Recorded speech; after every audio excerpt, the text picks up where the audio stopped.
নমস্কাৰ আপোনালোক সকলোকে পুনৰবাৰ মোৰ চেনেলত স্বাগতম জনাইছো আজি মই আপোনালোকক কোনো ধৰণৰ যোগাসন কৰি নেদেখুৱাম আপোনালোকক আজি মই যোগাসনৰ ওপৰত কেইটামান সাধাৰণ কথা ক'বলৈ গৈ আছো যোগাসন কৰিবলৈ যাওঁতে আমাৰ সকলোৰে মনত সাধাৰণভাৱে কিছুমান প্ৰশ্নৰ উদয় হয় আৰু এই সমূহ প্ৰশ্নৰ উত্তৰ দিবলৈ আজি মই যিমান দূৰ পাৰো চেষ্টা কৰিম আৰু এখিনতে মই আপোনালোকক কৈ লৈছো যদি আপোনালোক মোৰ চেনেলটোত নতুন তেন্তে মোৰ চেনেলটো এবাৰ সাবস্ক্ৰাইব কৰি ল'ব আৰু সাবস্ক্ৰাইবৰ কাষতে থকা বেল বটনটো প্ৰেছ কৰি দিব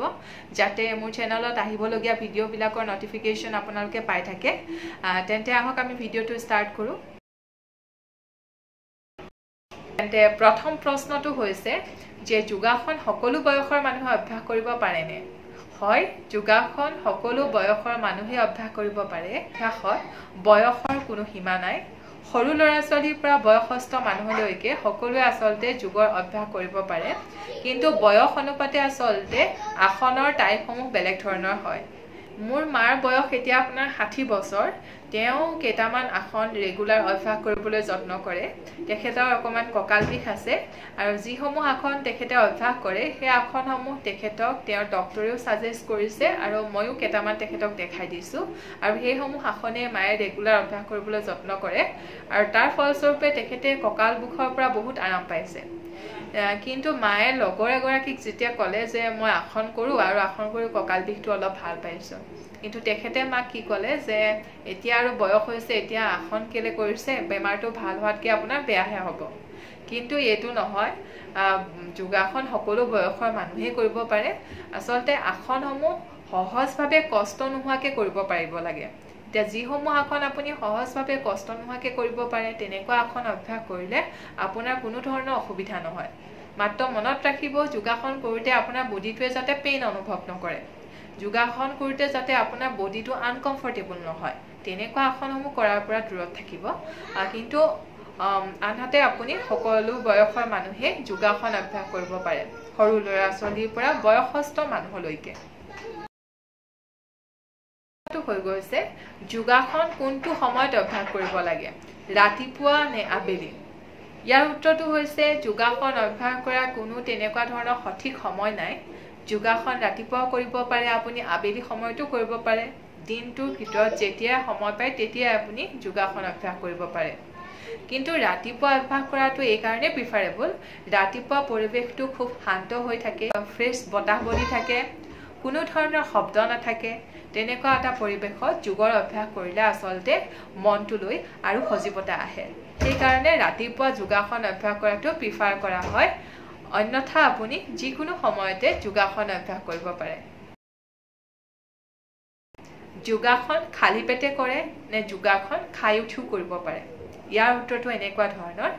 যোগাসন আচলতে ভৰ পেটত কৰিব নালাগে ভৰ পেটত যোগাসন কৰিবলৈ গ'লে আচলতে আপুনি নিজেই কমফৰ্টেবল নহ'ব ভালদৰে আপুনি আসনসমূহ কৰিব নোৱাৰিব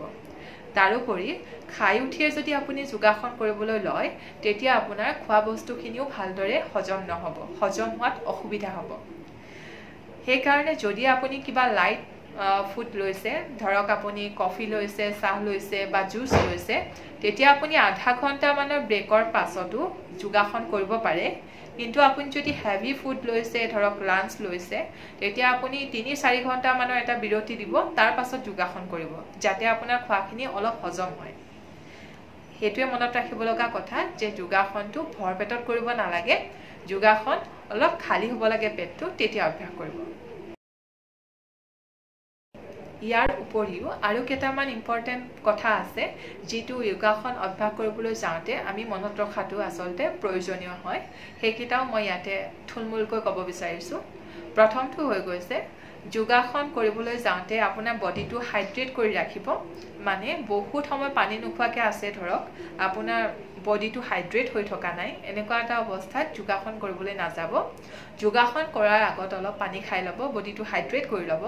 কিন্তু এনেকুৱা নহয় যে পানী খাই উঠিয়ে যোগাসন কৰিব পানী খাই লোৱাৰ ধৰক 10-15 মিনিটমানৰ এটা গেপ দিব তাৰ পাছত যোগাসন কৰিব ইয়াৰ লগতে আৰু এটা কথা কৈ থওঁ যে যোগাসন কৰি উঠিয়ে চিধা আপুনি পানী নাখাব তেতিয়াও আপুনি 10-15 মিনিটমানৰ এটা ব্ৰেক ল'ব তাৰ পাছত পানী খাব আৰু কিছুমানৰ এনেকুৱা অভ্যাস থাকে যোগাসন কৰোঁতে মাজে মাজে পানী খাই থাকে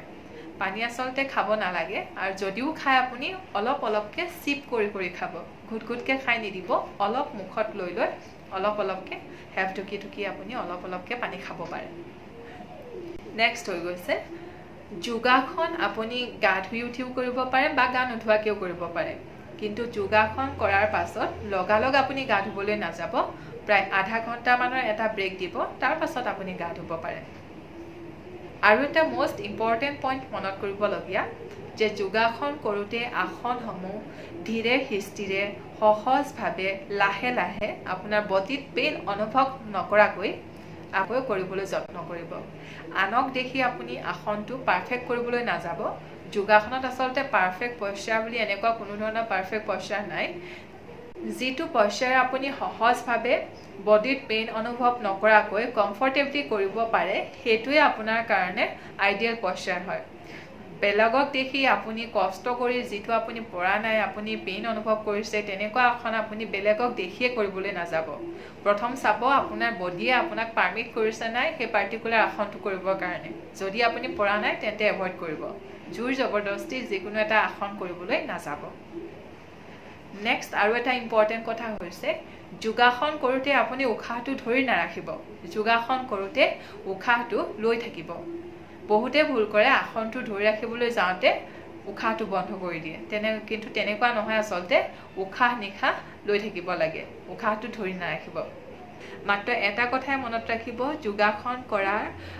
ঠাইখিনি সম্পূৰ্ণ চাফা হ'ব লাগে আৰু তাত মুকলি বতাহ বলি থকা এটা পৰিৱেশ হ'ব লাগে দৰ্জা খিৰিকীবিলাক মুকলি কৰি ৰাখিব লাগে যাতে ফ্ৰেছ এয়াৰ ভিতৰত সোমাব পাৰে তেনেকুৱা ধৰণৰ এটা পৰিৱেশত আপুনি যোগাসন অভ্যাস কৰিবৰ কাৰণে চেষ্টা কৰিব যোগাসন কৰোঁতে আপোনালোকে এনেকুৱা ধৰণৰ কাপোৰ পিন্ধিব যিটো পিন্ধি আপুনি কমফৰ্টেবলি আসনসমূহ অতি সহজভাৱে কোনো অসুবিধা নোহোৱাকৈ কৰিব পাৰে আৰু কটন কাপোৰ পিন্ধাটো আচলতে প্ৰিফাৰেবল হয় কটন কাপোৰ পিন্ধি কৰিলে আপোনাৰ ঘামসমূহো শুহি লোৱাত সহায় কৰে শেষত এয়াই ক'ব বিচাৰিছোঁ আপোনালোক যিসকলে এতিয়াও যোগাসন অভ্যাস কৰা নাই আপোনালোকে যোগাসন অভ্যাস কৰিবলৈ আৰম্ভ কৰক যোগাসন আপোনালোকে অতি সহজ কেইটামান আসনো কৰিব পাৰে অকল আসনসমূহে অভ্যাস কৰিব লাগিব এনেকুৱা কথা নাই আপুনি 5 মিনিট সময় যদি আপোনাৰ ওচৰত আছে তেন্তে আপুনি প্ৰাণায়ামসমূহেই কৰক প্ৰাণায়ামসমূহ কৰি পিনিও আপুনি বহুত ধৰণৰ বেমাৰ আজাৰৰ পৰা আঁতৰত থাকিব পাৰিব আপোনাৰ মন আপোনাৰ শৰীৰ সুস্থ আৰু সবল কৰি ৰাখিব পাৰিব